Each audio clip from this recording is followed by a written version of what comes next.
எல்லாம் மீறி போறீங்கடா டேய்.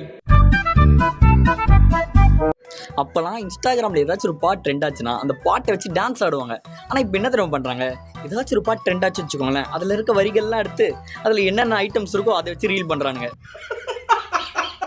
அதாச்சும் எப்படி தெரியுமா, இப்போ வந்து ஒரு பாட்டு ஒரு கல் ஒரு கண்ணாடி இப்படின்னு ஒரு பாட்டு, இந்த பாட்டுக்கு டான்ஸ் ஆனா கூட பரவாயில்ல. இப்போ என்ன தெரியுமா பண்றாங்க, அதுல இருக்க ஐட்டம்ஸ் எல்லாம் எடுத்து வச்சுக்கிறானுங்க.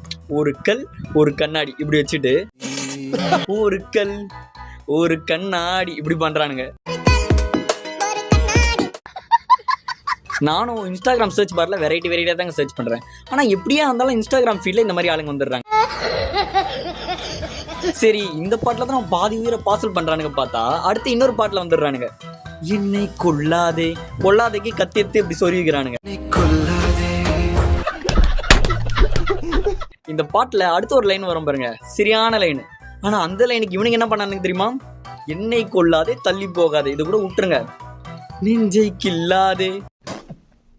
என்ன தெரியுமா பண்ணானுங்க பாருங்க,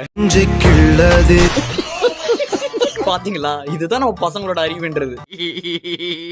சரி, இந்த பாட்டுல தான் இவ்வளவு எக்ஸ்ட்ரீமா போறானுங்க. பார்த்தா அடுத்து வந்து இப்ப பாத்தீங்கன்னா வந்து ஆம்பளை படத்துல ஒரு பாட்டு பாட்டுருப்பாரு, என் மனசு ரொம்ப வெள்ளை அப்படின்னு ஒரு பாட்டு அப்படின்னு ஒரு லைனு.